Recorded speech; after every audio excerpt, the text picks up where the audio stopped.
Yo, what's up? Good morning.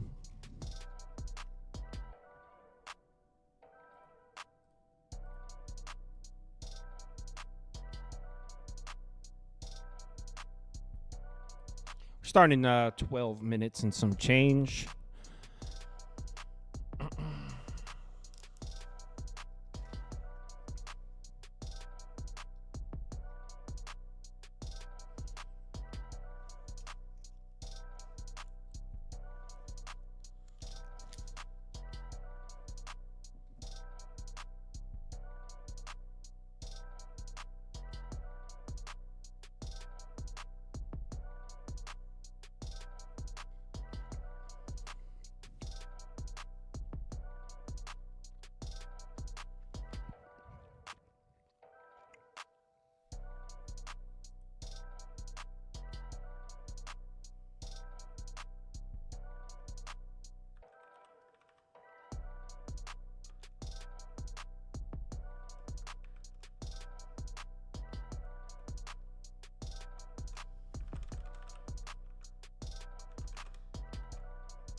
I forgot that I'm live. I could just respond in person. He's saying San Antonio is the only small market team to win a championship.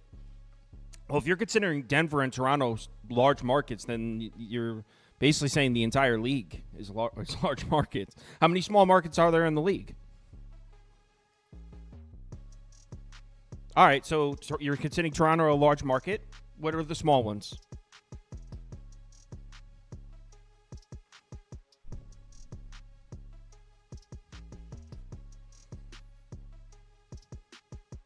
And if you're saying San Antonio is a small market, you're defeating your own argument because San Antonio's got more rings than anyone since 2000. So you're saying the NBA is rigged against small markets. Meanwhile, the smallest market that you just said has more rings than any other market.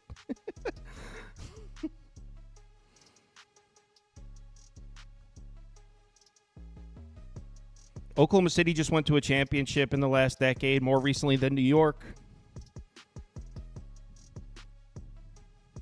By the way, they're still in the playoffs over LA. This doesn't make any sense, man. Stop believing what you read on the internet, man.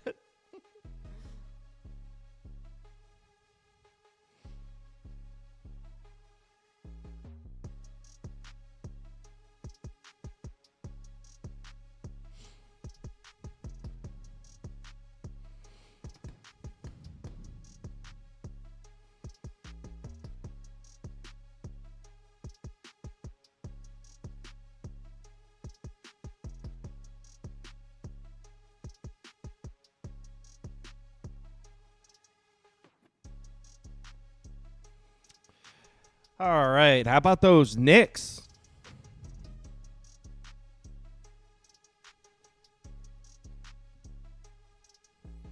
We're starting in like 9 minutes.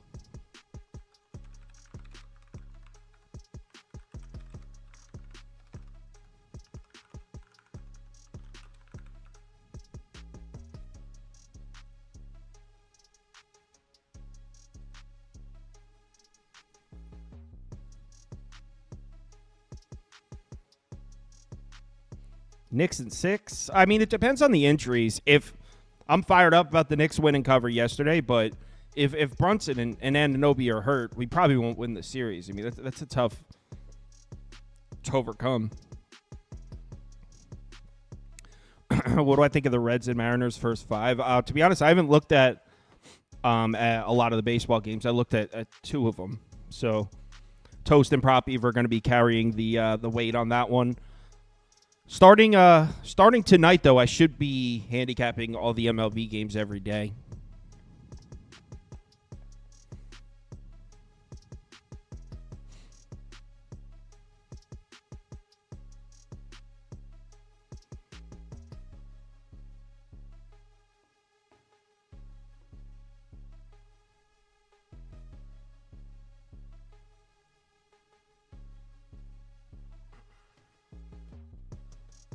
No, I don't even think Toast is back. I think he's he's doing the show from his vacation. I think. Not positive on that. Is my volume low? Testing. No, that's right. No, I think Toast is just doing the show from wherever the hell he is. California, I guess. Someone says, how can somebody lay 13.5 points in a playoff game? I mean, I get it, but did you watch game one? I mean, the Cavs were even lucky to come within 25.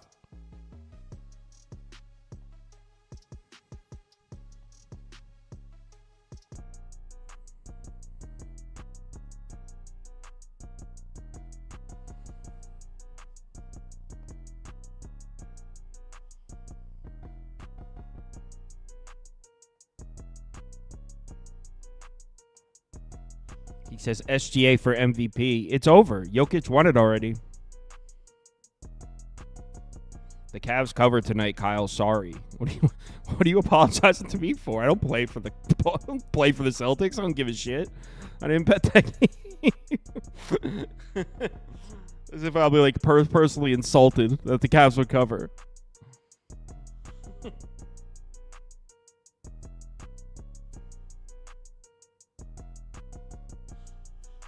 If you're following the pattern from the first series, I mean, the Celtics did blow Miami out in game one, and then Miami won game two.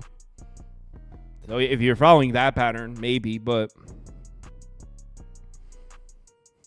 I mean, nobody else on Cleveland's roster seems to be capable of doing anything offensively besides Donovan Mitchell, and that dude was exhausted in game one.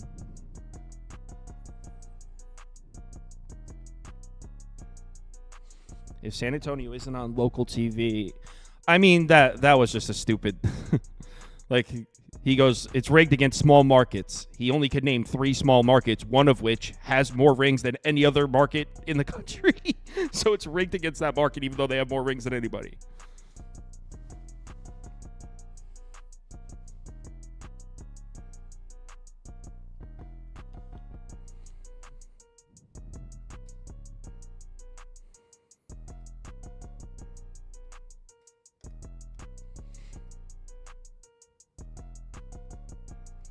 Boston covered on a great 3-point performance. Yeah, but what's to say that doesn't exactly happen again? Cleveland was a terrible 3-point defense to close out the season, and Boston's the best 3-point shooting team in the league. So I don't think it's crazy to think that happens again.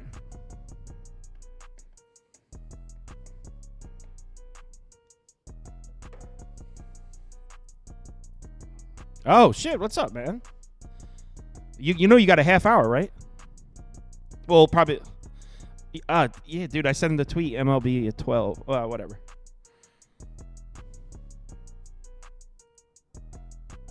Yeah, grab some continental breakfast.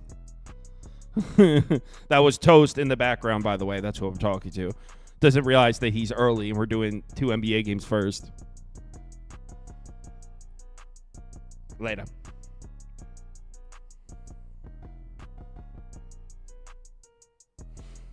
Yeah, well, you really think Wemby goes to a small market team? Well, San Antonio has a really big following in France because of, not France. France, because of Tony Parker. That's why, see, if you want to say, now this is where this is where I could buy into it a little bit. So Wembanyama was the obvious number 1 pick. San Antonio has a huge following in France and in Europe because of Ginobili, Tony Parker. And if you want to say the NBA rigged it so they get the number 1 pick in the lottery, sure, I can listen to that because, hey, Just it's a lottery ball. If you want to say they made sure San Antonio got Wembenyama to bring in all that European money, that makes sense.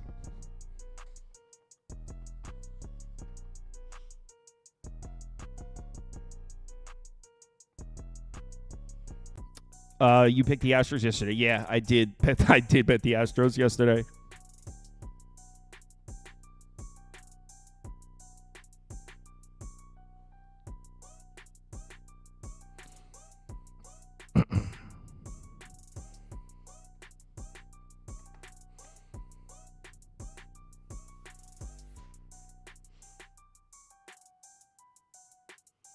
Knicks got so many bullshit calls. I mean, there was a couple questionable ones at the end of game one, but last night's game, I mean, that weird-ass loose ball foul call on Josh Hart was some bullshit, man. If anything, I thought down the stretch, Pacers got a couple calls that were game one, those two calls at the end, I'll give you that. But last night, I would say Pacers got the benefit of the calls in game two.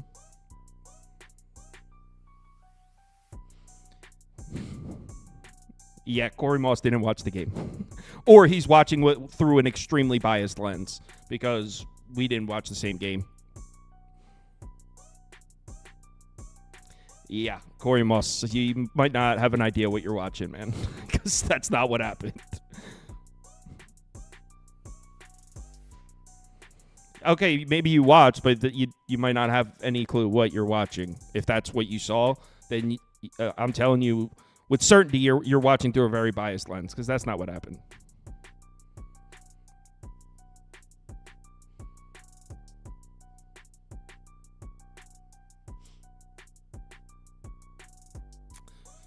Starting in 1 minute.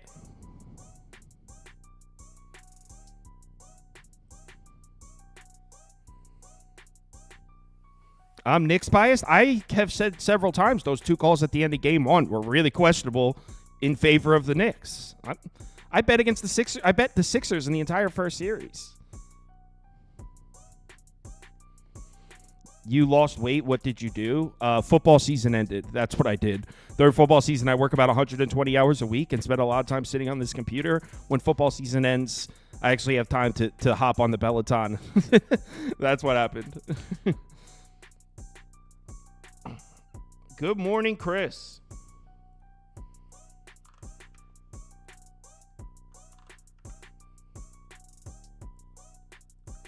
Oh, no. So people were saying you lost weight. What did you do? And I was explaining football season ends. That's what happens. Football season, I spend so many hours sitting on the computer that I always put on weight in the fall and then lose it when it ends. It happens every single year. Yeah. Football season. I feel that way too, guy. So when I'm at home, my office is set up to like my office is right beside my gym, so I can like literally go from like capping, like and looking at all my stuff straight to, like you said, to the Peloton or straight to like lifting. Yeah. but I don't have enough time. It feels like I feel like I'm spending too much time capping nowadays. Well, like college football, there's just so many games that it's sometimes it's hard to. Even if I'm like, all right, it's 2 a.m, I need to get some sleep, and I'll go upstairs and I'll sit on the couch for a second, and I'll be like, you know what? I didn't look at any of the Pac-12 games. What if somebody asked about it on the live show? Like, I can't sound like an idiot, and then like I stress myself out into going back down to keep looking because I don't want to be unprepared. There's so many games. Like, it's no feeling worse than being unprepared. I know. Like, you feel like a moron. So anyway, let's get started here. We got 2 games today. First of all, how about those New York Knicks? What a team, what an organization, what a franchise, what a city is all I have to say. I mean, Brunson goes down, misses the second quarter. OG Anunoby goes down, misses the fourth quarter. Doesn't matter. As I said, game 1 was the Pacers' best fastball. That's what they got right there. Didn't matter that the Knicks got hurt. We're just the better team. Now, I'm a little worried moving forward in that series. If OG Anunoby is going to be out, he's huge. I think he's might be the best defender in the NBA as far as an on-ball defender. Obviously, he can't protect the rim with the likes of like Gobert. But as far as an on-ball defender, I think OG Anunoby's about as good as it gets in the league. So that's a huge loss if Anunoby's hurt. We'll have to wait and see for that. But we got Cleveland on the road in Boston here. So this is all right. So first, we'll talk about what my pick is against the spread. But full disclosure, I didn't bet against the spread. I put together a same-game parlay, and I'll put that up in a second. So my pick against the spread would be to go right back to Boston. I feel the best argument for Cleveland is basically just pointing at the first series against Miami and saying, look what the Celtics did in Game 2 of that series, right? They blew the Heat out in Game 1. A lot of people were taking the Heat, including myself, in Game 1 of that series. Like Spoelstra, he owns the Celtics. And so I was on that train. I bet Miami in Game 1. Obviously, they lose by 20 points, but it was even more decisive than that. They beat the shit out of the Heat in Game 1. And then everybody, what was the public consensus after that? Everyone was like, oh, Celtics in 4. The Heat suck. No Jimmy Butler. Then the Heat come out and win Game 2. So there is a pattern there that everyone right now is saying, this series is over. Celtics sweep. Celtics in 4. Maybe Cleveland comes out and steals this one. So I do see that. But after that, I don't know how you can make a responsible argument for the Cleveland Cavs to keep this one close. I mean, Donovan Mitchell played excellent. How much better could he possibly play? Not to mention, that's 3 really great games from Mitchell in a row. Dude is due for an off night. And based on what we've seen from Cleveland's offense, if Donovan Mitchell has an off night, they're going to put up 75 points because nobody else on that roster is showing anything offensively. I mean, I don't know if you guys watched the video I uploaded yesterday about this game, but I put up a graphic that had splits like this, and it was Donovan Mitchell, rest of team, and then Donovan Mitchell, the Cavs with Mitchell on the court, and the Cavs with Mitchell off the court. And it's night and day different. I mean, nobody on the Cavs can score right now. So if you throw in the chance that Donovan Mitchell maybe has a bad game, the Celtics should win by 40. Not to mention, Jason Tatum played like shit in Game 1. So I don't even think the Celtics really hit their ceiling in that game, and they beat them by 25 points. I will say I expect the rebounding to be closer. The Celtics dominated the battle on the boards 52-39, and maybe the Cavs can do a little bit better job on the rebound in the rebounding department, but Cleveland only turned the ball over 5 times. So I honestly think if you just take a look at Game 1, point out where the potential regression is, I actually think it favors Boston a little bit. So, yeah, this is the only way I would go. But what I actually placed, if you remember in Game 1, I placed the same game parlay and it hit.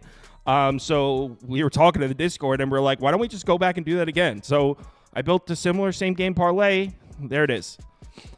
This is pretty similar to – no, Andy, no. So this is – Andy hit a typo here. Hold on. It's team total under, team total over, and money line. No. Both unders. Both teams to go under? Yes. So no. So it's Boston money line, Cleveland team total under 105.5, Boston team total under 120.5.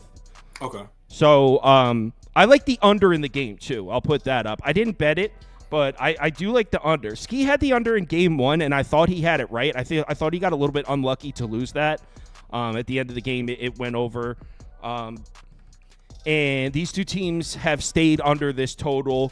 So I like it to go under, but this was my way of playing it. Boston money line, Cleveland to stay under 105.5 again, just like I bet in the last one. Boston stay under 120.5. I expect maybe a little bit better defensive rebounding from the Cavs. Keep a little bit less points on the board for Boston. So that's how I went with this one. And by the way, we saw, what was the final score? 120-95, right? 120-95, yeah. So we just saw Boston play an excellent offensive game. They still didn't go over this number. So this is what I play. And this is minus 110 on DraftKings. It's an even minus 110 bet. That's what I bet. It's terrible. It's disgusting. But I felt more comfortable putting something like this down than I did laying 13.5. I did the same exact thing in Game 1 and it worked. So go back to the well here, Kyle. I disagree with the total though, Kyle. I actually like the over. I didn't play it quite yet just because I want to see what happens with Jared Allen. I mean, he's missed what? He missed Game 5, Game 6, and Game 7, and Game 1 now. So I think if he gets ruled in and we see the total come down a little bit more, I like the over even more. And here's the reason why, Kyle. I think Boston can play even better offensively. I understand, like, for me, the big part about game one was the rest advantage, of course, right? You had Boston coming off like a week of rest. Cleveland only had 1 day of rest, and they had to travel 4 straight times. They had to travel from Orlando back to Cleveland in game 5, then back to Cleveland for game 6. I'm sorry, back to Orlando for game 6, back to Cleveland for game 7, and then to Boston for game 8, right? So it's a bunch of travel there. They still scored, Kyle. You you just think, I think about the 3-point variance here, right? So I look at Garland and Strus. They combined to go 8 for 23 shooting and 3 for 13 from the 3-point line. They got some really good looks. I think Cleveland's bench is going to score more than 4 points. Karis LeVert didn't even have over 4 points. They had 4 points. And that pace was at 90.4. With no Jared Allen, if he doesn't play, I do think that they're going to run that lineup where they're just going to shoot a ton of threes. Think about this. I want you to think about this, guy. They shot 42 3-pointers and only made 11, 26%. So just 3-point variance specifically could get this one up and over the total. We're not asking for Cleveland to score 110 points here. We're asking them to score like 98. And will they be able to slow down Boston? I don't think so. But did we see a Cleveland Cavaliers defense be able to slow down Orlando? No. So I'm not betting towards the under here. And I also argue that Boston only had 19 points in the second quarter. And they only scored 28 in the third quarter, in the fourth quarter too. So Boston hit just 6 for 22 from the 3-point line. They shot 27% in the first half and still scored 59 points in the first half. And then scored 61 in the second half. And I looked at the Cavs. They shot 3 for 20 from the 3-point line in the second half, 15%, and still got the 46 points. So I think that they'll try to play fast. You don't want to play Boston's offense in the half court. So I think Tatum, like you said, Tatum regresses. He shot just 7 for 19 from the floor, only had 18 points, 0 for 5 from the 3-point line. And if you ask me if Derek White can hit 7 threes again, and you're telling me that he's playing against Cleveland defense, I'll tell you absolutely. So I like the over, Cal. Over 212 here is my favorite play. But like I said, I just kind of want to wait and see what happens with Jared Allen, see where the total moves. I agree with a lot of what you said in terms of regression for individual players, but you left out Donovan Mitchell and how many points come off the board if he has a bad night. That's a lot of points for Cleveland coming off the board. But Cal, let's check this out real quick. I'm gonna look it up. I don't think Donovan Mitchell has had a bad game against them. Against Boston, season? Maybe not, but he just had a few terrible ones just last week. Not to mention he was exhausted. I think Donovan Mitchell might play poorly. I almost threw Mitchell under points in this. And by the way, someone pointed this out. Thank you, whoever that was. Dwight Erickson in the comments. So what I actually bet, and I'm sorry about this, it was not Celtics money line. It was Celtics minus 6.5. So I took a teased line, Celtics minus 6.5, and those two team totals. Thank you for pointing that out. It's early. There's a screenshot of the actual bet I placed in the Discord. So hopefully those of you saw that. 31, Cal. He said 31, 29, 40, and 44 in his last 4 games against the Boston. He had a 25 game in here and a 41. Whatever reason, when he sees Boston, especially with that drop coverage that they run, he's letting them things go. And I do think that they're gonna make a couple more shots today. So I like it a little bit more to go over. All right, so disagreement on the total, even though I didn't really bet the total per se. All right, let's move on to the next game, which is Dallas, Oklahoma City. What a tough one here. So basically, my thoughts on this one, and let me get the poll up running. There's a couple departments where I expect Dallas to do a much better job in Game 2, specifically rebounding and turnovers. The Mavericks turned the ball over 16 times. That is not their MO. Dallas did a really good job protecting the basketball. They're actually 4th in the NBA in turnover rate. So you got a team that usually doesn't turn the ball over that just coughed it up 16 times.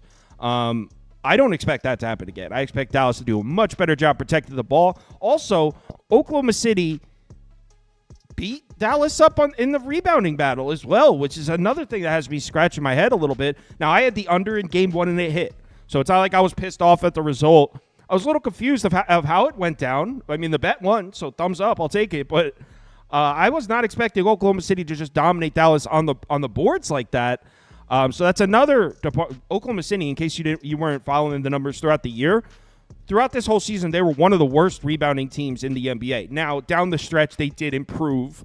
So maybe March into April, they weren't one of the worst rebounding teams in the NBA. But still, this is not an elite rebounding team by any stretch, the Oklahoma City Thunder. And I don't expect them to beat Dallas on the boards like that. So I expect Dallas to protect the basketball, and I expect to protect the basketball more so than they did in Game 1. And I expect Dallas to do a much better job rebounding. So why don't we bet Mavs +5? Because what the hell is going on with Luka Doncic? Who even is this guy? I mean, I don't really know what I even think about it. His efficiency numbers in the playoffs so far are terrible.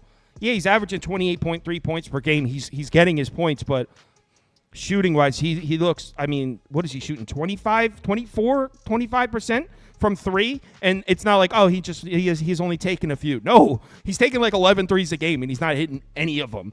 I think he's like 2.4 for 10.7 from three in the playoffs. He can't hit anything right now. And not just that, because the shooting's off, which is huge. And that's probably what most people are talking about. But the eye test on this guy, there was one play in particular, and I talked about it in the video I uploaded, where Oklahoma City took a three-point shot from the top. It missed, and Luka Doncic had position. He had him boxed out. The rebound was coming right to him, and the dude behind him, who didn't have position, literally just jumped over him and grabbed it. It was just Luka Doncic looked like he had a 10-inch vertical. Now, not that athleticism is really Luka Doncic's thing. He's not really known for being a freak athlete, but it was a bad look. Like he is not right. That knee is not right. So how, even if I think Dallas is going to do a better job rebounding and a better job protecting the ball, how could I take the +5 if Luka Doncic? Because look at what if Luka Doncic isn't Luka Doncic. Look at that Dallas Mavericks team. Like, I mean, it's Kyrie and a bunch of young guys. So what I did, by the way, so let's get to what I actually bet now. I bet the under.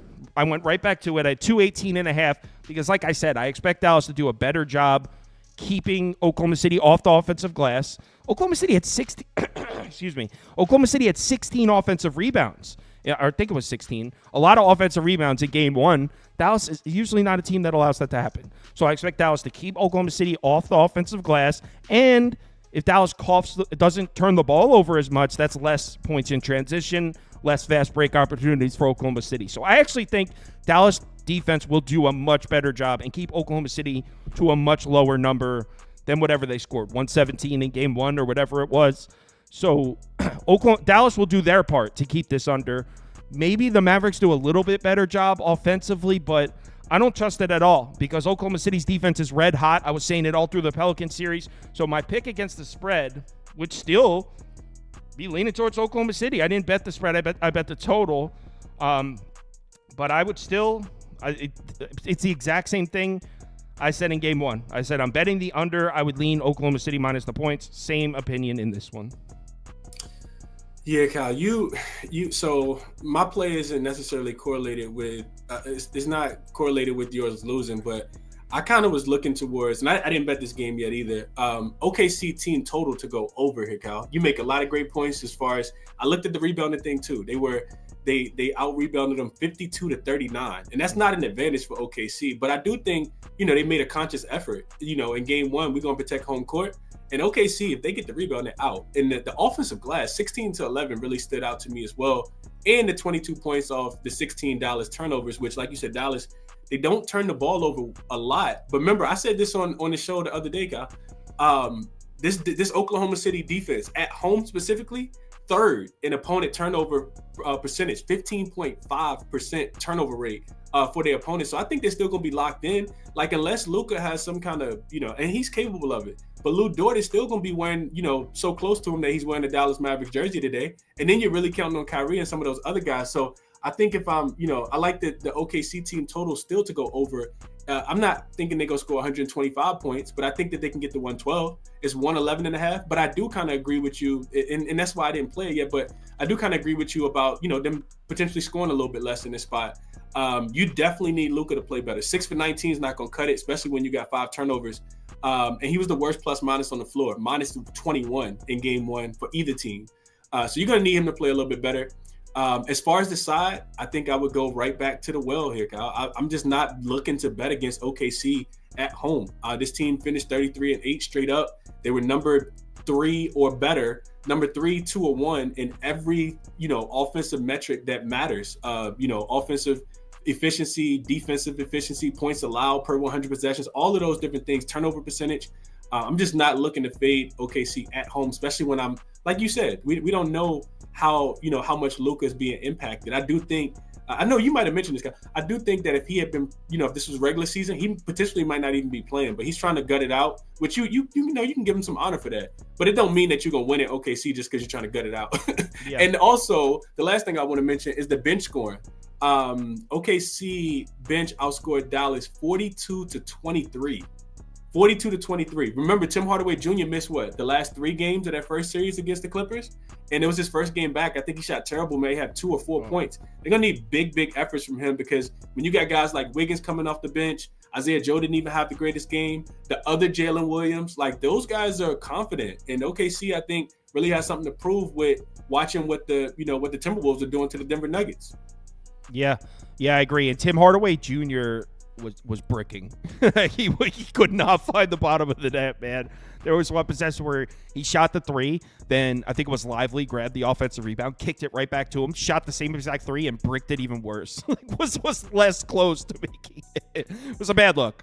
So yeah, our community's leaning towards Oklahoma City. And real quick, before we move on to baseball, let's run a poll to see what everyone's favorite bet here is. So in the first game, they like the Celtics, minus 13.5. The second game, they like the Thunder, minus 5. And it looks like they like the over in the first game. So Cleveland, Boston, over. What was that total at, Chris? At 212. 212, right. Even though I like the under in that one. And then they do like my under in this one, though. So they agree with me on the under in the second one. So what's everyone's favorite side and total for the NBA playoffs? And then we'll talk about some baseball.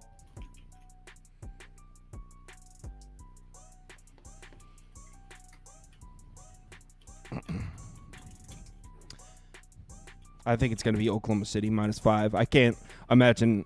I feel like Oklahoma City and Minnesota, the public consensus as a whole, owes them apology because I don't think many people had them going far in the brackets. I agree. Everybody was talking about how young they were. Honestly, this team is poised though. And I think Knicks also deserve the same apology. Seriously. Well, we did a graphic with the 4 of us. I was the only one that had the Knicks getting out of the first round. You guys all had the Knicks being eliminated in the first round. This is true. Now they're up 2-0 in the second round. This is true. Well, no, I think Ski was with you. I think it's just me and Ronald. Yeah, I think Ski had them losing, though. I don't know who they were losing to, but I think he had them losing eventually. It's all right. We all make mistakes, guys. That's what it is, Cal. I love how what it is. Not looking too far ahead, Cal, but I saw the line. I think it opened at 5 in favor of Indiana, and you definitely. I immediately wanted to bet it, but just bet it early. Like if I wanted to take the Pacers, but if you like the Knicks, you definitely wait, and you got to wait and kind of look at the status of OG Anunoby, and of course Jalen Brunson who got banged up. But it just feels so difficult to want to take the Indiana Pacers and think that they're going to win by any margin with how they've been getting busted in the second half. Like, they've been getting smoked in the second half. 72 points scored in the second half. And I think if in this game 3, if Anunoby is ruled out, I bet you the Pacers are going to be laying a decent margin. And it's how do you not take the Knicks at a plus 4.5? You know what I mean? How do you not take that? It's probably gonna be 7.5 then, because didn't the line go when I don't know. I feel like it was 6.5 or something like that. But I don't want to look too far ahead. But I was just thinking man, I can't lay points with the Pacers right now. Maybe a team total over or something like that. But thinking that the Knicks defense won't be there. But yeah, just betting them to win by margin when they're getting beat up. You guys just look like bullies on the offensive glass when it really comes down to it. 5 offensive rebounds in the fourth quarter last night. And then when you can't make free throws, the fundamental stuff, it's I can't lay points with you. Yeah. Yep. I like how I was talking shit about your guys' brackets. Meanwhile, I had the Knicks in the finals losing to the Phoenix Suns. Well, to your point, I had Phoenix going far. I think too. we I all also had Phoenix. Denver. Yeah. I had Denver going far. Boy, what a bad take. That was trash. I mean, those are hard to predict. But by the way, the community's favorite NBA bet is Thunder -5. Can't say I disagree with them, even though I didn't personally bet that. I took the under. Can't say I disagree there. But all right, let's talk some MLB baseball. Make sure you guys give Chris a follow there. ChrisBeCappinn, that's his Twitter with 2 N's at the end. He's also tagged. If you follow me on Twitter, you see I tag him in the schedule almost every single day. So make sure you give him a follow. My God, appreciate you guys. Best of luck to the community, man. I hope you guys cash whatever it is that you play. Yes, sir.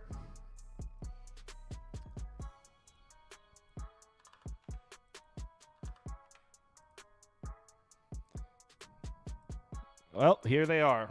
Here's the squad.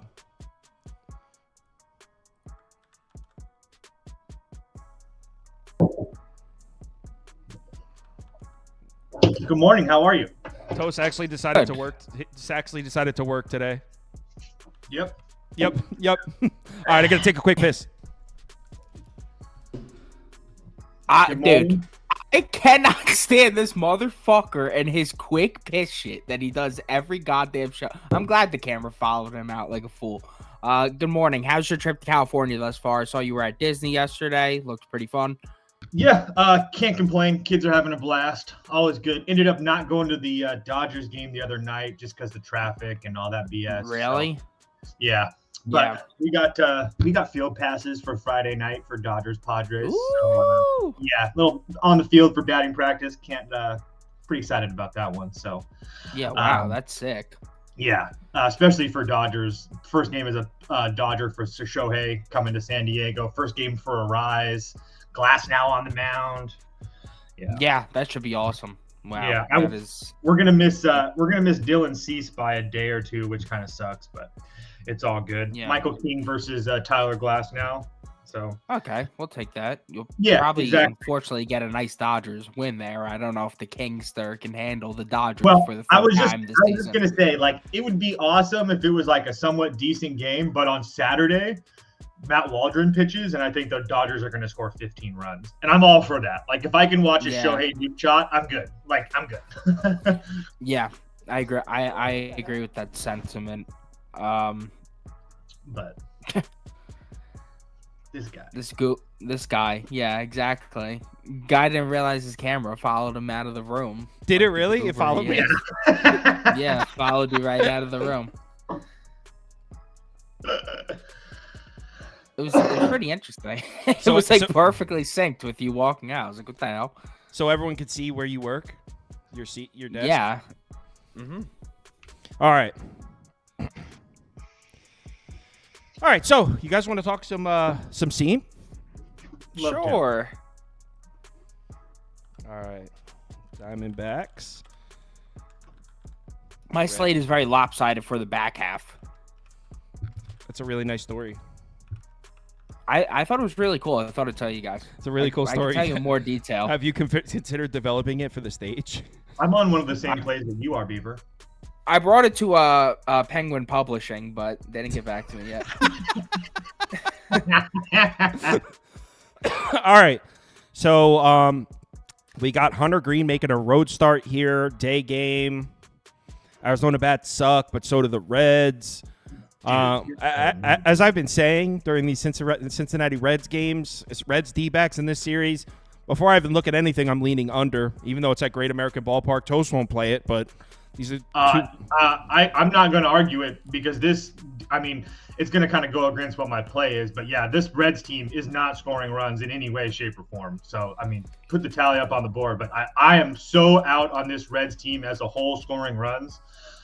Yeah, it's just ridiculous. That said, I did play first 5 run line today because Hunter Green, I do think, is a freaking stud. Like I said, after that start against Texas, I think he might have found something, and he comes back at home, a place where he usually struggles, went 5 2/3 against a Baltimore offense that we all know that can hit left and right-handed pitching. I played the run line because I figured they're either going to score a couple runs for Hunter Green or they're not. But regardless, I think that he pitches well. But I'll take my chances at plus 100. But yeah, I just think that there's a huge starting pitching advantage here for the Reds with how Hunter Green has been pitching. And Slade Cecconi, I understand he got lit up by the Padres. I don't think that that's really indicative of what he is. I think that he's more of an average guy.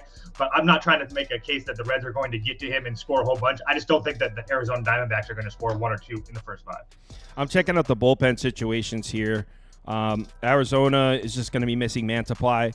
Sewald's probably good to go. Yeah. Did he go yesterday? No, but he's yeah, just off the IL, though. I know. That's why I asked. Yeah. So both teams have their full bullpens available. I agree that Cincinnati does definitely have the advantage in the first 5. I just hate putting any money down, banking on the Reds to get runs across. It's yeah, I get it. So I guess I would lean maybe Arizona first 5 team total under 1.5. Can you get that at a good price?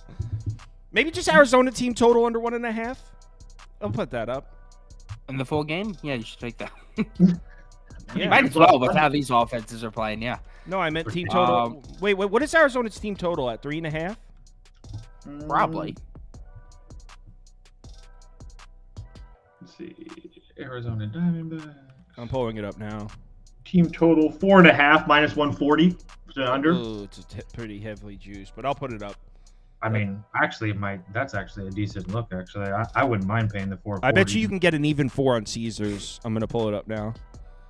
Usually on Caesars they give you those even team total numbers. Yeah. So on Caesars you can get a team total under 4 at minus 105 on Caesars. Yeah. Dude, I might play that, actually. You can go Arizona first 5 on DK at under 1.5 at plus 120. I think I like here better. Prop Beaver, what are your thoughts on my team total under that I just conjured in front of a live broadcast? Yeah, I mean, I don't hate it. Hunter Green's looked pretty awesome this season. I mean, I definitely have a bit of hesitancy backing him at home compared to on the road. I always will, even though he's shown some improvement, and that was Marks this year. But I don't know. Personally, for me, it's D-backs or pass. I mean, D-backs are the offense that's actually shown somewhat signs of life lately. I mean, the last 3 righties they faced, they got the Ashcraft. They were held in check by Montas, but they absolutely destroyed Waldron. Reds are doing nothing against righties. I mean, Rode Gallen looked like Cy Young Gallen yesterday or 2 days ago. 6 innings of 1-hit baseball. Dean Kramer, who we dislike, 6 innings of 2 base runner baseball, 0 runs. Joe Musgrove, who's looked terrible this year, 6 innings of 2-run baseball. I mean, Toasty alluded to it. This Reds team just can't hit. And Slade Cecconi, before getting hit up by the Padres, 12 innings of 3-run baseball at Seattle and at San Francisco. He already pitched against the Reds last year. And did it go the best for him? Yeah, it actually did. 5.2 innings of 1-run baseball. I know that was at home. Great American's a little different, but we're catching this in May. Not the craziest hitting conditions quite yet, like it will be in June and July. I would personally lean D-backs or pass, but I'm not getting to the window because of the bullpen situation. D-backs did use some of their higher leverage arms yesterday. Yeah, I'm not laying juice with the Reds right now. Those bats are disgraceful, even with Hunter Green on the mound. I can't disagree with that. I also, the only thing that made me really want to bet the Reds today, I haven't been losing money on them, so I guess that kind of helps. But I will say, if they don't play well today, after this, they go to the West Coast, they play the Giants, and they do this West Coast road trip, they play the D-backs again. Like, things could get really, really bad for this team really, really fast. So we'll see what happens. All right, let's move on to the next game, which is Mariners Twins. Twins came through for me yesterday.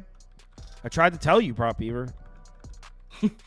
Yeah, that's how that went down. I think it was me who said the padlock's going to deal today. You should bet the Twins. And you did bet the Twins, and you won. That's right, you did say that. Yes. Yeah, Toast Boy, the padlock, really locked shit down yesterday. My Christ, 10 Ks. Whew. Yeah, he had 7 Ks in 3 innings. That was the freest K bet I've ever made in my entire life. So I cashed with the Twins money line yesterday. That being said, there was only had 2 MLB wins. I went 2-4. So by no means flexing my MLB bets yesterday. I did hit on the Twins. Logan Gilbert making a road start, but I mean it's the Mariners bats during the day. Mariners money line 0.75 units. Yeah. Sorry, Beaver, go ahead. No, actually, you go ahead. I don't have a bet on this game. You go ahead. Well, for me, it's just really simple. We bet Logan Gilbert on the road with this Mariners team, especially when he's got a full rested bullpen behind him, which he does today. I will say that this Seattle bullpen is definitely on my watch list because they have been really, really bad the last week. I don't know what it is. So, I mean, shit happens. I will give them that, but I shouldn't have lost my under yesterday in this game. I got it at 8. And obviously, it went over. I just have a hard time believing that this Seattle bullpen is going to be this bad for this long. Like I said, everybody's rested and ready to go. Munoz, Stanek, Spirey, all our Spear, everybody's ready to go. I've already talked about in the show many times how good Logan Gilbert has been on the road. I honestly, and I'm not exaggerating here, I don't think there's been a better pitcher in Major League Baseball the last 3 years on the road than Logan Gilbert. I'd love you to find me not on YouTube, but anybody else. I'd love you to find me somebody else who's been better on the road the last 3 years than Logan Gilbert. So decent history against the Twins, but either way, I think Gilbert shoves here today.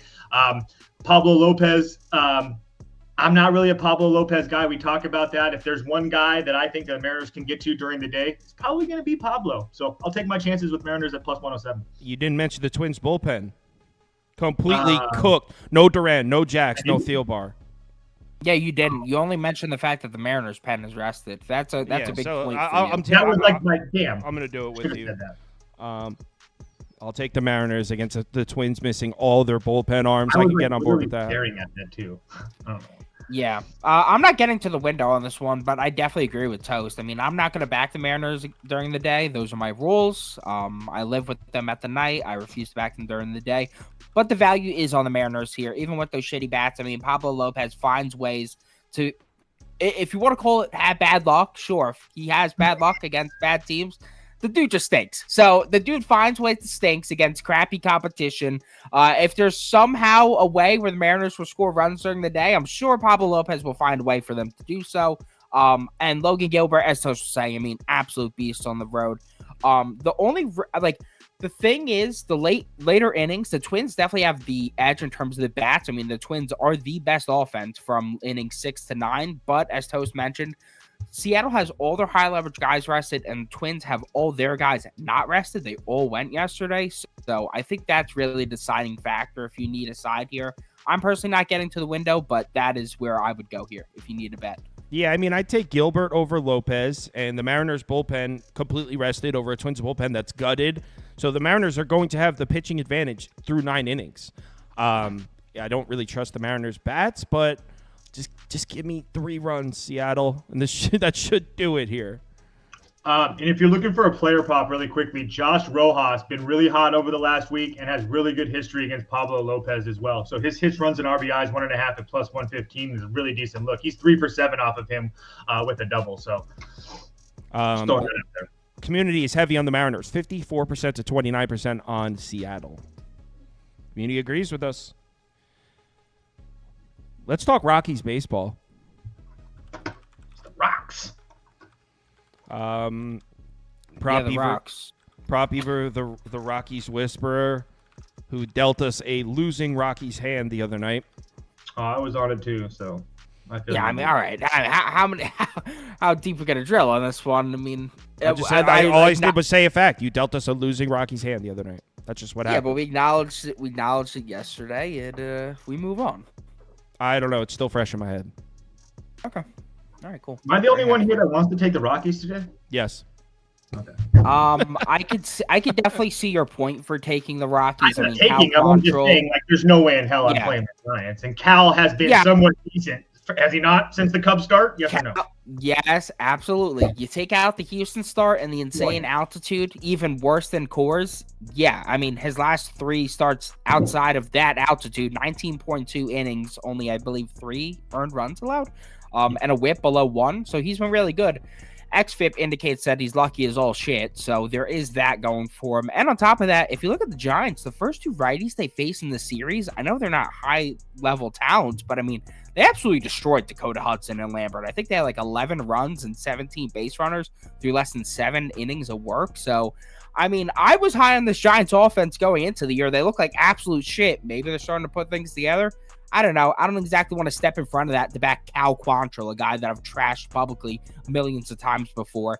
One thing I will say, not in love with the matchup for Keaton Wynn due to the fact that the Rockies do start 7 righties here. Keaton Wynn's a guy I love to back against those lefty-heavy lineups. Against righties, not particularly my cup of tea. His numbers are significantly worse, and on top of that, he's a bit worse on the road too. So now you're catching him on the road against a bunch of righties. I know they suck, but they are a bunch of righties. And with the altitude, I would probably lean the over 9.5 here or pass, especially with the 2 bullpens not performing at a high level. Well, I was just going to, speaking of the Giants bullpen, there's no Duvall, there's no Ryan Walker, maybe no Tyler Rogers. Giants bullpen definitely a little used up right here. Toast, do you think Tyler Rogers will go? He threw 14 pitches yesterday. He's pitched 2 of the last 3. No, absolutely not. So yeah. So no Duvall, no Tyler Rogers, no Ryan Walker, and the Rockies just saw Taylor Rogers yesterday. Maybe this is a Rocky spot, man. I was going to say, I like Rockies team total over 3.5. It's like 135. It's juiced, but I'd rather take my chances with the Rockies bat. Like Beaver just said, they have the splits advantage with Wynn. They're at home. I think it's at 3.5? Yeah, 3.5 juiced to like 135. But I have no problem taking my juiced team totals, but I guess it's at 140 now. But yeah, I mean, yeah, I would look somewhere in that area. Yeah, that's how I would look. 3.5 at 140 on DraftKings. I would look at that area. Beaver just talked about the splits. Not to mention the fact that the Rockies saw this Wynn kid 2 times last year, which definitely helps as well. So, yeah, and like Kyle talked about the bullpen. So, yeah, I don't want to worry about the Rockies winning, but I think they can put up 4 runs here. Prop Beaver, you said, should I put up any graphic for you? I know you didn't actually bet it, but your lean was Rockies? It was over or pass. Oh, over or pass. I could see an over. Yep. But yeah. I won't. Especially since it's low vig. I think it's like a minus 105 for the over at 9.5. Like, I would bet that. Nah, because I don't know if I trust the Giants to contribute. I don't trust either to contribute. That's why I'll take the combined effort. Whichever one somehow pulls the rabbit out of their hat, I'll be right there with them. That's how I look at the overs. That's how I felt in Cincinnati yesterday. Yeah. I'm Rockies are pass for me. Next game. Astros, Yankees. Yankees. Astros didn't come through for me yesterday. I actually made a video on this one, uploaded it to YouTube. So my thoughts are as follows. I don't trust. I know that Houston's bats are not reliable by any sense right now, but I don't trust Marcus Stroman at all. I mean, he's walked 10 guys in his last 2 starts. He's giving up a ton of base runners. His last 4 starts, he's averaging like nine base runners per start or something. Like, he's letting a lot of guys on base. So even though I have no faith in Houston, I think they're going to get a few runs across on Stroman here. Problem is, there's no way I could fade the Yankees lineup right now, though, even with Blanco on the mound. So I like the first 5 over in this one. That being said, the market's moving the line the other way, and this was at 8.5 last night. It's down to 8. Am I seeing that right? This is down to 8. I have no clue. I know that the Yankees' first 5 team total over 2.5 was at like plus 110 yesterday, and now it's at like plus 125. So I'm assuming the total moved down. Yeah, it's at there's still 8.5s open, but it looks like there's 8s and 8.5s. You can get a first 5 over at plus 100, and I think the reason it's moving is there's a lot of people. Prop Beaver says this all the time too. Both the first 2 games of this series were super high scoring, so that means the last one's going to go under. And I'm not going to say there's no truth to that, but I don't care. I think this goes over. You can get this at plus 100. I think both teams will scrape three runs across. I think it'll go way over. So I like the first 5 over 4.5 in this one. I also like the full game over, but the second half with the bullpens is a little more coin flippy because Houston's offense, although it's been bad, they've actually been decent in inning 6 and later, according to the numbers in my sheet. So first 5 over is good for me. Go ahead, Beaver. Yeah, I went with the Yankees money line in this spot. I mean, I just think it's absurd that the books keep pricing the Astros like this team that deserves respect in this rivalry, even with Blanco on the mound. I mean, like I've said, Yankees bats are streaky, and folks, they are back. Last 3 to face them got obliterated. 9.99 ERA, 4.1 home run per 9, 210 whip. I mean, Blanco's definitely been excellent thus far, but that 420 xFIP does suggest some regression. And did we start to see some against Seattle last week? 6 innings, good, but he allowed 7 base runners, 2 homers, 3 earned runs, and that was at home against a far inferior lineup to the Yankees.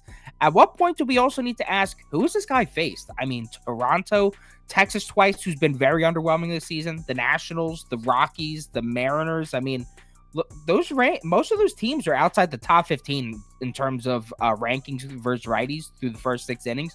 The Yankees are a top 3 offense in most of those spots. On the other side, we got Stroman, and I'm not going to lie, obviously the command issues, they're a bit concerning, but to walk 10 guys through 2 starts, I mean, that like level of extreme, that has to come down just simply due to, I guess, regression.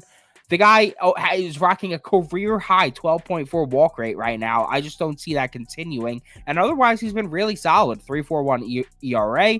The K percentage is really high. The barrel rate's low. The hard hit percentage is low.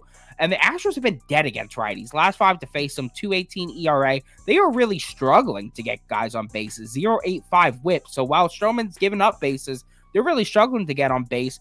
They were able to hit up Carrasco and Quantrill, and basically decrepit Carrasco and then Quantrill in the altitude. Take those out. Last 10 righties to face the Astros, 1.77 ERA, 0.93 whip, 0.6 home run per 9. We just saw Luis Gil and Gilbert have 4+ walks each against the Astros. They combined for 14 innings of 1-run baseball with 3 combined hits.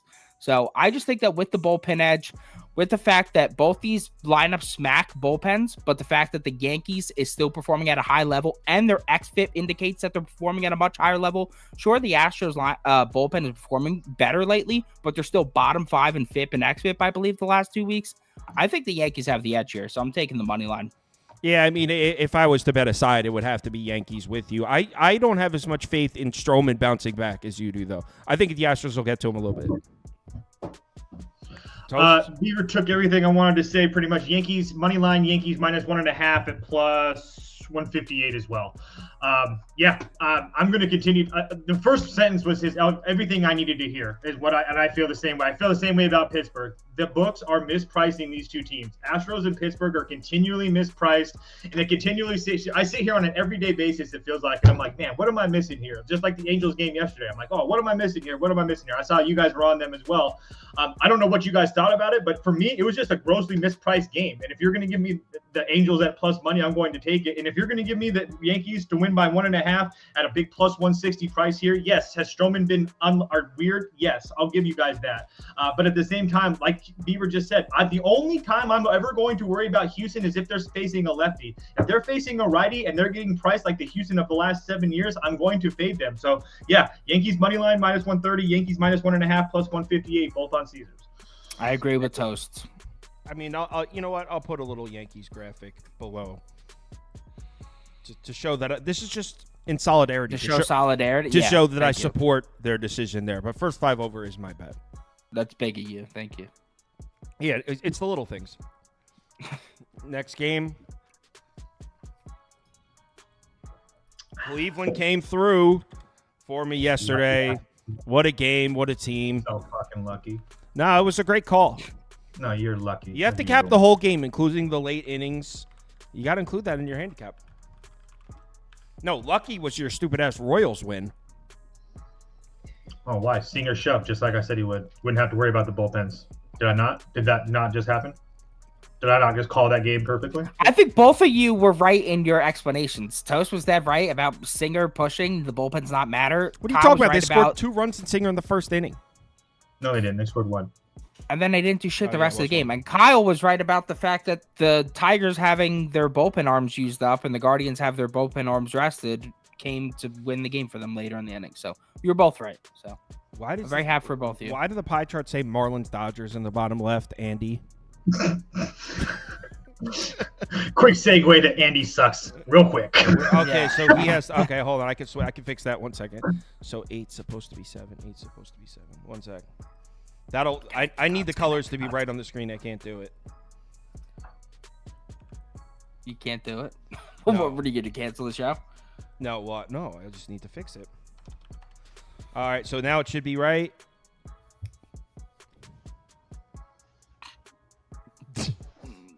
It looks still pretty incorrect. Hold on 1 sec. I need this to be right. So this is I don't 07. So let me 1 second. 07. It says This is good content. This is good content. I know. I agree. It says it's this. So 07. There we go. Told you guys. I told you. I always believed in you.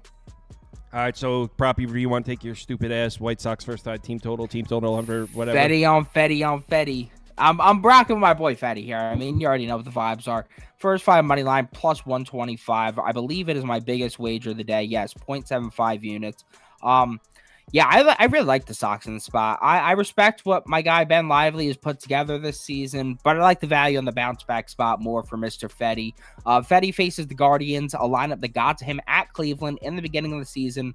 5 innings, 4 hits, 3 homers, 3 walks, 4 earned runs. It was ugly, but the Guardians were red hot against starting right-handed pitching at the time.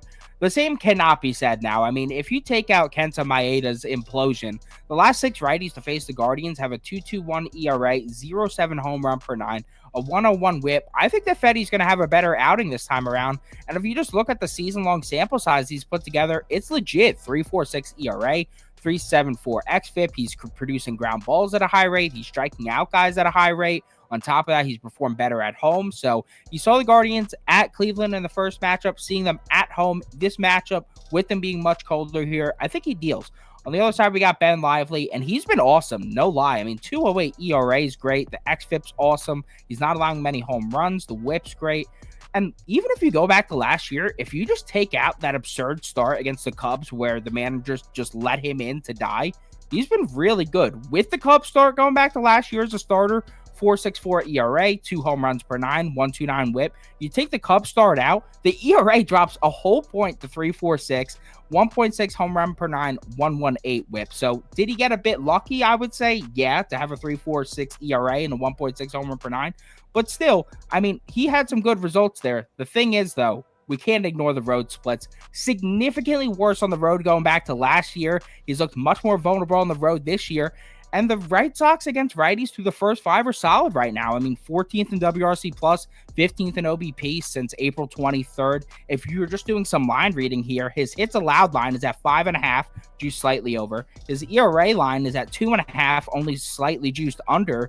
Both those unders have been free thus far if you're betting them. I just feel like the books are implying some Sox runs here, so I'm taking the plus 125.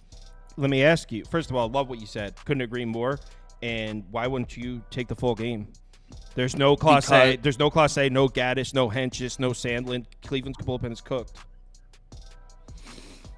I got to say, that that's a pretty good point.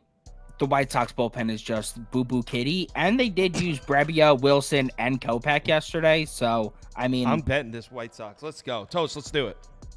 White Sox first 5 money line. White Sox team total over 3.5 plus 100 as well. For all those same damn reasons that you all just talked about, just put them all together, and that's my bet. I mean, I really can't add anything else to what Beaver said, what you said. I was going to talk about the Cleveland bullpen. Obviously, you just did that. Yeah, I'm going to continue to bet this White Sox teams to score runs until they don't. I mean, honestly, this has been going back 2 weeks now. It's essentially free money. They continue to give us these tiny ass little lines that make absolutely no sense. So yeah, I'll definitely take my chances here with the White Sox. So your team total over 3.5, you said? Yeah. Okay. Yeah, I'm just gonna bet them on the full game though. And one thing I forgot. My bad. One thing I forgot to mention, this guy, Mr. Lively, he's much worse against righties. After the Grossman trade, the White Sox, I believe, are now starting 7 righties daily, too. So he's going to be on the road against righties, literally his worst split. I think this is going to be the regression spot. So, yeah, and I really like this. I also like the fact that Sheets is in there to break them up. So you're going to have Pham righty, Sheets lefty, Jimenez, Bond double righties behind it. Like I really like that. It's a good roster, low lineup construction right there. Yeah, I really like the Sox tonight. All right, cool.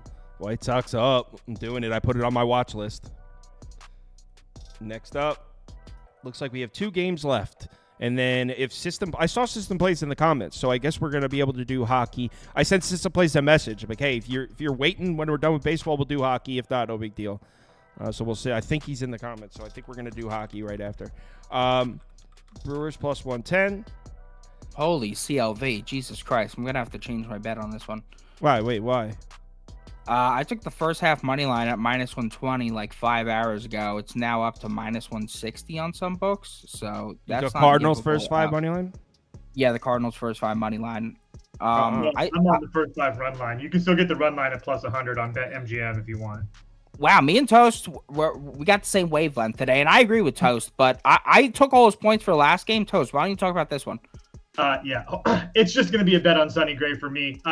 Look, Sonny Gray has been absolutely dominant to start this year. I actually am not a big Sonny Gray guy. Like, I've just never been really a fan of him. But what he's done this year with the Cardinals has been awesome. Not to mention the fact that we have a Brewers team that's coming home from a road trip where they played the Cubs and the Royals.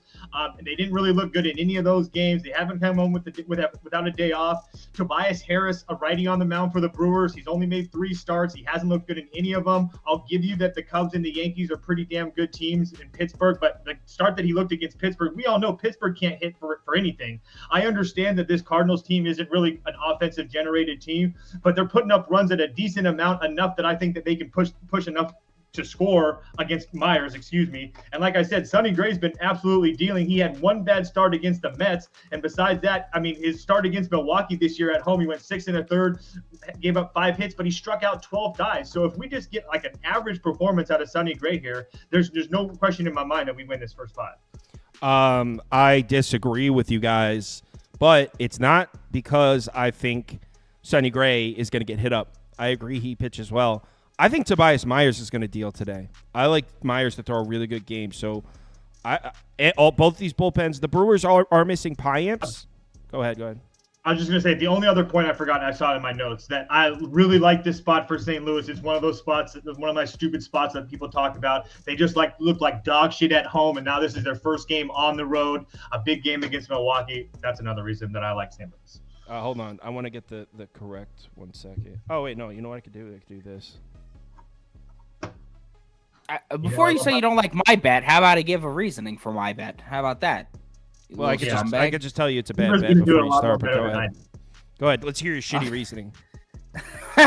I mean, okay, so obviously the first 5 money line's gone, minus 120. That was crazy value. Don't need to explain that. First 5 run line, still like this here. Getting plus 100 with Gray, who's just on crack right now. I mean, I wasn't the biggest Sonny Gray believer either. Last 2 seasons has made me a bit more of a believer. He really is rolling right now. 0.89 ERA, 224 xFIP. The guy's got a sub 30 hard hit percentage and a sub 4 bail rate. With a 30K to BB percentage. That is absolutely disgusting. This dude's a demon. Now facing a Brewers lineup that he already dominated, and that was when the Brewers lineup was hot. He was actually one of the people that put the Brewers lineup to sleep when they were heated up.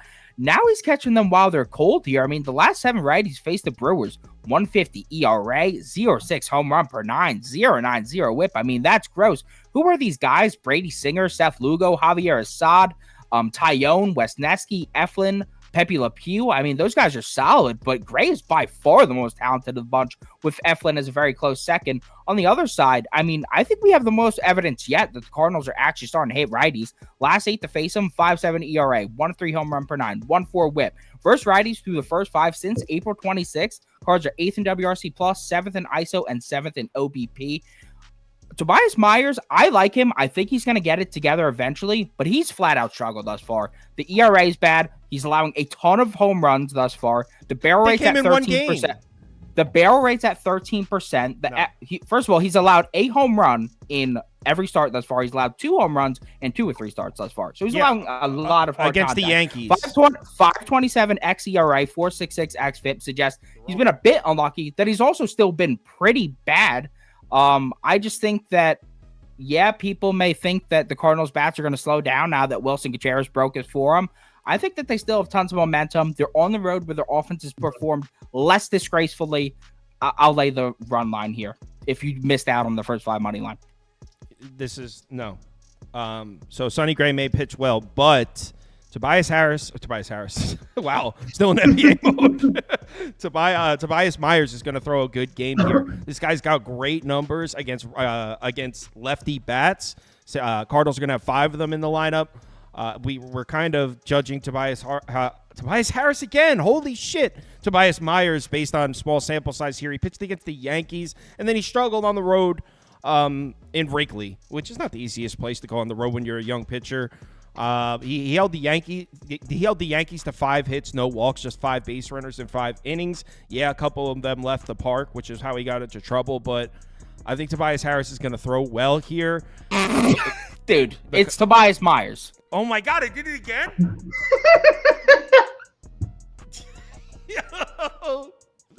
I wasn't going to say anything because I wanted to clip it. But anyway, so let me keep going. Brewers bullpen is rested. Cardinals are trash at getting to bullpens as well. In fact, one of the worst lineups in baseball, hitting in inning 6 or later. You got to go Cardinals team total under here or full game under if you think Sonny Gray is going to deal. So I'll go under. The issue with Myers for me is that he doesn't really have like strikeout stuff. Like that's what gets me. Like he had it in the minors, but he's really struggled to produce strikeouts right now. It's been 3 starts. You guys are crazy. But you have to see how guys translate from the majors to the minors. Sometimes it doesn't really happen so seamlessly like that. You'll see guys. Shut up. You'll see guys with like a 30-40% K rate go to like a 20%, and you're like, whoa, well, what the hell is that? Some of these guys, if they can't overpower guys with their stuff, they're not nearly as effective. So sure, maybe Tobias Myers is absurdly good at the minor league level because he's able to overpower guys with his stuff. But if he's not overpowering guys at this level, I mean, that's concerning. I just want you to look at how he faced thus far in terms of K stuff. I mean, the Yankees have been whiffing away. He only had 5 Ks. The Chicago Cubs have been K monsters lately. I mean, they're striking out at everything. He only had 2 Ks against them, 4 walks. I mean, I don't know. I just don't think the command is there right now. So, yeah, I think the Cards continue their offensive little outburst they have right now. Cards, as a great man once said. I might bet Tobias Myers to record a win. Do it. No, I'm going to stick with my under. Whale it up. You guys are it's kind of like what I was trying to tell you, Prop Beaver, with Quinn Priester. Tobias he did awesome the other day. We'll talk about the game we were talking about, where you're like, Priester sucks, or whatever the hell you said. He lost that game, too. So what game are we talking about? Is he good? He dealt? Yeah. So, I mean, we're just, you talked about a game where he got shelled, and the other game you brought up is a game where he lost. So, what are we talking about? He didn't lose, first of all. He didn't lose. The Pirates lost. His team lost. His team lost, and he's on the team. All right. Watch with Tobias Myers throws 6 innings of 1-run baseball. You'll be like, okay. I like Toby Myers. I'm rooting for the guy. Not today, though. No, I'll take that. Cardinals up 1-0 after 5. I'm good. We're good. Yeah. All right. That's cool, too. I took the under. All right, done. All right, hey. But if that's the case, if the Cardinals are up 1-0 after 6 innings, you still have to say, Kyle, you were right. Okay, Royals on the road in LA here. Waka pitching against Detmers. Toast, have you come around to the idea that Michael Waka is pretty horrible right now against any team not named the Chicago White Sox? Yes, and have you noticed that the Detmers has faced 3 teams that can absolutely smash lefties, and now he's getting a team that can't? Why, yes, I did. Oh, yeah, I'm all over the. What does that mean? I'm all over the Reed Detmers bounce back today. I have a full unit on Detmers in 2 different ways today. So go ahead. You got the big play. I have 2 half unit plays. I put half unit on the Angels' first 5 money line. I put a half unit on Detmers under 2.5 earned runs allowed. It's Detmers' bounce back day, people. I really like the spot for him. Royals, in my eyes, massive disappointment thus far against lefties. 26 in WRC+, 24th ISO, 25th OBP, and they're producing ground balls at the 5th highest rate against lefties. Not what you want to do right now. Last 3 lefties to face him, 1.37 ERA, 0.5 home run per 9, and 0.81 whip. And I think this is the perfect buy low spot on Detmers, who has gotten rocked over his last 3 starts to the tune of an 8.15 ERA. but a 4.81 xFIP, suggesting that while the struggles were a bit warranted, they were definitely blown out of proportion. Look at who we faced in those 3 starts. Orioles, Twins, Guardians on the road. The Orioles and Twins are 1st and 3rd in WRC plus against lefties over the last 30 days. The Guardians are 9th, and Detmers has always struggled against the Guardians because they started a bunch of lefties. That really isn't the case with the Royals. The Royals are a massive step down in competition in their current state, and since 2021, the Royals are excellent against lefties at home, 6th in WRC plus, 4th in OBP, but on the road, 29th in WRC plus, 29th in OBP. I'm not going to forget the Detmers that opened the season out on a rampage. His outsline is at 17.5 here, juiced up to -160 for the over. With 18 plus outs, Detmers is under 2.5 earned runs in 17 of 21 starts since 2022, averaging 1.5. And then on the other side, we got Michael Wacha. This is for the first 5 money line part of things. I mean, he's been bad this season. I know the xERA and xFIP suggest that positive regression should come, but if you look at the last 2 seasons, it was the opposite. It suggests that he was getting pretty lucky. Would it be ridiculous that he gets a bad run of luck this season? I mean, against the White Sox this year, 1.38 ERA, 0.69 WHIP, 0.7 home run per 9. He's doing great. What about his 5 other starts? A 7.66 ERA, a 1.86 WHIP. He's 0-4. The Royals are 2-4-1 straight up to the first 5 money line, and Wacha's 7 starts this season. 0-3-1 on the road. There's only 2 redeeming qualities here for Wacha. The fact that he has great history against the Angels, but that's history, not against the current lineup. And then on top of that, the Angels are very boom or bust against righties. They put up 5 on Priester and 6 off Bybee, but they only combined for 3 runs on Keller, Carrasco, and Lively through 21 innings. I just think at the ridiculous prices we're catching here, I'm going to double up on Detmers and back both. Here's where I'm a little concerned. Wacha does have a couple decent starts in there. His last 3 have been like laugh out loud bad, but I mean, he pitched well against the White Sox a couple times, which, okay, it's the White Sox, but he also pitched a really good game on the road in Camden, too. Just 4 base runners at 5 innings. I'm a little worried about this, Prop Beaver. Let me show you this right here that I was looking at. So the Royals' bats, no question, have been falling off. But look at the Angels' bullpen. Is this why you're sticking it to the first 5? Angels bullpen? Yeah, I mean, I bet the Angels yesterday. I've relied on an Angels bullpen masterclass to get me the win. Somehow they delivered upon that. I'm not backing that twice in a row. And the Royals have been crushing bullpens. So I don't know if I can really do this. Toast, you said you like Angels first 5 also? Yeah, I do. Just everything that Beaver just said. I understand. I think that we're getting a little bit of a discount with how it seems like the public kind of likes Kansas City in general. And Beaver said it. Look, I was a big Michael Wacha guy for the last 2 or 3 years. He's been an absolute moneymaker for me. I haven't been playing him a lot this year because it hasn't been great, but his last start against Texas, I really thought that it was a really good spot for him to pitch well, and he got absolutely slaughtered. And it's not so much the fact that he's given up a lot of runs his last 2 outings, that's for sure, but it's the hits that he's giving up in his starts, 10, 4, 8, 9, 9. That's just not sustainable. And you add on any walks that he might have in there or whatnot. So it's just really, I don't feel like it's sustainable. I said it at the beginning of the year too with Wacha. If his shoulder starts to go a little bit, it's going to be a really slow, painful death. And unfortunately, I think we're starting to see that here.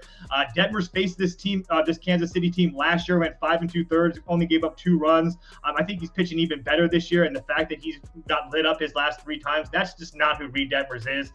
So yeah, I think this is a great bounce back spot for him. I don't think Casey's going to score, so as long as the Angels punch 1 or 2 across, I think we win this first 5. Yeah, I mean, somebody just commented that Wacha's hits allowed is only 5.5. I mean, it's juiced over, and he did start the season off with a 3 and 2 hit performance, so I don't really think that's outlandish. On top of that, he's facing the Los Angeles Angels. I would hope he has a hits allowed thing below what would be his season average, or else he really is a pile of trash. Yeah, so those are my thoughts on that. I guess I would go here because I agreed that Detmers bounces back, but I hate to throw another total. Another total up there, but I think I would just go here. I don't really trust the Angels bats. I think it's possible that Wacha also has a bounce back. How about that? definitely possible. I mean, the Angels bats are either they're gonna kill them or they're gonna do nothing. So I'm not putting this on the watch list. So under a pass for me. I guess, and to Beaver's point, their last 10 games, I just want to read this off of the Angels. 5-6-5, 1-6, 1-1-1, 9-5. So again, really, like the Angels are literally going to score 5 runs, or they're not going to score at all. So it's just flip a coin. I think they can score a couple runs off the walk. All right, let's do a quick community parlay, and then we'll bring System Plays on for NHL. We'll do it real quick. There's not a ton of games. Yeah, I mean, Michael Wacha has shown me nothing thus far except shutting down an offense that at the time was 30th in every single major category against right-handed pitching. That's not impressive. All right, so Diamondbacks, Reds. Community actually like the Reds in that one.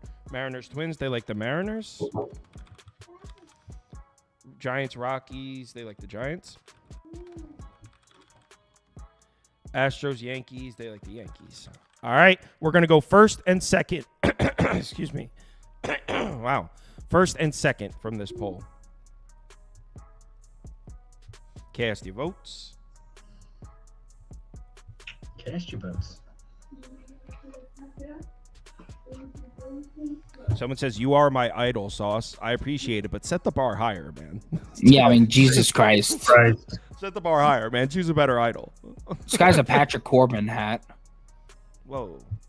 I don't understand. What do you mean by Whoa. that? Where are we just throwing I straight? mean, What's the point of I mean, that? you need to seek help. That's So, what I mean. I'm excited.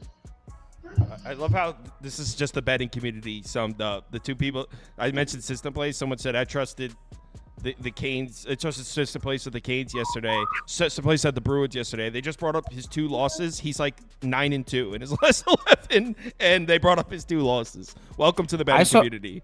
I saw a kid shit on somebody on Twitter earlier today. The kid then went into his DMs, took a screenshot, and was like, "Bro, is this you?" And it was him being like, "You're the GOAT, man. Thank you for teaching me." Like, and then the kid had the audacity. The one who got sunned had the audacity to be like, "Yeah, so what?" It's like, dude, you need to just like hush down. You need to hush down. Yankees and Mariners. What? People have no shame. The hate is out of control. So we have 3 games left to vote on. It's the Guardians. I'm going to throw the Oklahoma City Thunder money line in there because that was everyone's favorite NBA. So Cardinals. Because Chet's him and doesn't lose. And the Thunder money line. So let's see if people want to get the Thunder. First and second of this poll will close out the community parlay. I just sent you an underdog. Cool. Can I ask you a serious question? No. Not like, okay. Yeah, go ahead. Can the Thunder really win it? Sure. Well, I mean, I'm just wondering. I mean, I think if the Nuggets lose, it's pretty wide open. I think it's already wide open. just curious.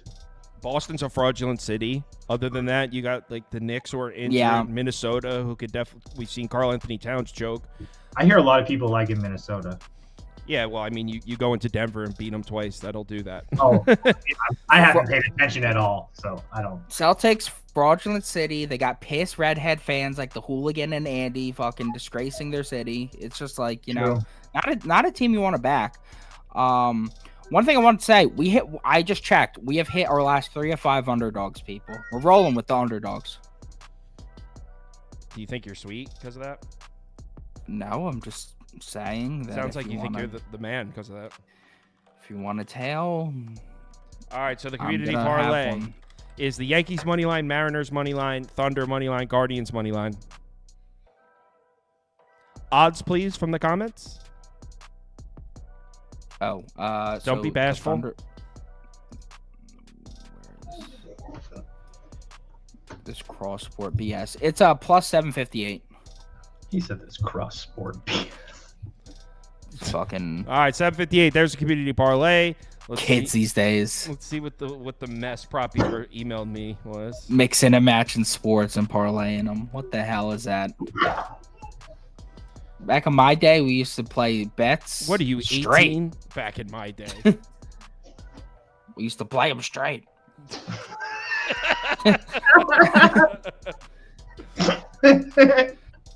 Back in my day, he says. We used to play them straight. All right. All right, Prop Beaver. Here's your moment in the sun. Yep. So 3 plays, Sonny Gray, higher than fantasy points. Dude's absolutely rolling right now. Brewers have shown zero to little signs of life. Can they today? I don't know, but I'm gonna bet that they don't. Sonny Gray rolls again here. Eric Fetty, lower than 2.5 earned runs allowed. Take out Kenta Maeda, and 6 straight righties have done this against the Guardians. Lots of righties having success against them. Really like a bounce back for Fetty here. And then Reed Detmer, higher than fantasy points. Think he's going to be able to go deep in this one, especially with the amount of guys who went for the Angels yesterday. So should be able to go at least 6 innings here. I think he's going to be able to get some Ks. Don't think he allows many runs. So yeah, those are our 3 picks for today. Hopefully we make it 4 out of 6 days with a winning underdog today. That would be dope. If you don't have an Underdog fantasy account, I don't have the map in front of me, but if you don't have an Underdog fantasy account, it's available in any state that's highlighted on the map that I normally show right here. So head to the website Underdog Fantasy or download the app. When you make your account, make sure the promo code BET. That'll get you a $100 deposit bonus match. So you deposit $100, they will give you a free $100 to play with. Someone just said Kyle shows Prop Beaver no respect. I pay his salary. That's pretty respectful. Must mean I have some faith in him. I don't need respect. It gives me an edge. All right. Let's go on and talk some NHL. Gentlemen, talk to you. Prop Beaver, you're coming over, right? Yeah, can I come over now? Yeah, go ahead. All right, word. See you soon. Good night, guys. See you guys tomorrow. Later. All right, let's run through the 2 NHL. Well, actually, let me make sure System Plays is here before I. Yep, System Plays is here. All right.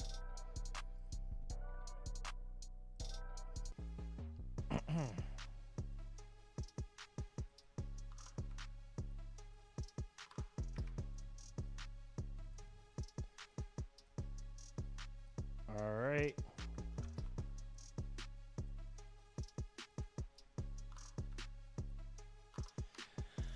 All right. Should we talk some hockey?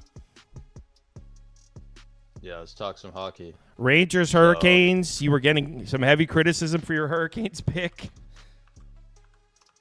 Yeah, well, I'm here once again to tell you that the Hurricanes are going to win a game.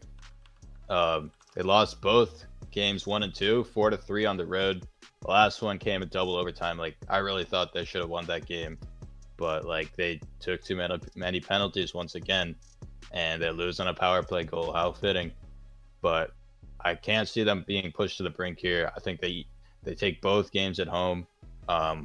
Carolina, they have a great home ice advantage, and I think that gives them that little extra just to pull through for a win, at least in Game 3, and I think Game 4 too. So, but yeah, they made the goalie switch. They're going with Pyotr Kochetkov today. I think that might be the change they need. And like, I really don't think this team is just going to roll over and die. I think they're going to win the series still. We saw what Dallas did down 2-0, and they did that on the road. Now they're at home. Like, you can see they're minus 175. I got minus 166. So you're just straight up playing the money line. Yeah, I'm just going to play the money line. What about like a 60-minute money line for a better price, or you don't do that? I sometimes I do it in the regular season, but in the playoffs, like like there's a lot of overtime games. So, but I might go with the 60-minute money line too. Like, I might do half and half on the money line, half in 60 minutes. So like, if they win in overtime, at least like I didn't lose all my money. So yeah, I think this team is very capable of winning both at home, even up the series. Like, I still believe in them. And also, prop, I like Jake Gensel to score a goal, plus 180. He had 2 goals last game. Like, he's been a key contributor ever since getting traded to the team at the trade deadline. So yeah, I think he steps up today, scores again, plus 180. What about Hurricanes money line parlayed with Gensel 2 shots on goal? Is that something you could do? All right, there we go. It's not bad. I would get that price a little down. Yeah. Right. Second game, we got Colorado, Dallas. Avalanche took game 1, right? Yep, they took game 1. Yeah, Dallas choked a 3-0 lead. Holy shit. Yeah. You know what? Even funnier. Last night, the Oilers choked a 3-goal lead. Like, they were up 4-1 in the second period. It's crazy. But yeah, a lot of chaos going on in game 1s. Obviously, we hit the over pretty easily. But here, I don't have anything on the side yet, but I have 2 goal scorers that I like. Val Nichushkin at plus 185 and Wyatt Johnson at plus 175. So Nichushkin has scored in every playoff game so far for the Avalanche, so it's basically a must play. Like, he's been plus money for all of them, and they're putting him up at plus 185. So like, how do you not take that? And same goes for Wyatt Johnson. He's been the best offensive player for the Stars in the playoffs. He's led the team in goals, shots on goal, expected goals. So plus 175. I'm gonna go. What was the with that too? What was the first name you read off before Wyatt Johnson? Valerie Nichushkin. Valerie. Yeah, Nich. Yeah. Nichushkin. Yeah, anyone who watches hockey will know who it is. Yeah. All right, I'll just I butchered that name. Oh, did I nail it? No, you spelled it right. Oh, wow. Yeah, you got it right. All right, so Wyatt Johnson to score, Nichushkin to score. Gun to your head, have to pick a winner for game 2. Would you go right back to Colorado? No, I would go with Dallas to bounce back. Dallas to bounce back. I think I'm going to you do that I'm going to build some kind of Carolina Hurricanes parlay because I agree. I think after the Hurricanes drop both games in New York that everyone's going to take the Rangers at that plus money, and I think it's a sharp spot to play. Yeah, so I agree with that. Rangers. All right, cool. Make sure you guys give System Plays a follow. Appreciate him taking the time to come on. I will be posting my MLB bets on the website momentarily. Give me 5 minutes. I'll have them up. So tomorrow's just it's Friday, so normal time. We'll be on at probably 3:45 p.m. Eastern time. I'll tweet it out and post it. We'll do NHL, NBA, MLB, the whole 9 yards. It'll be a loaded one. Everyone, remember to bet responsibly tonight. And yeah, talk to you guys later.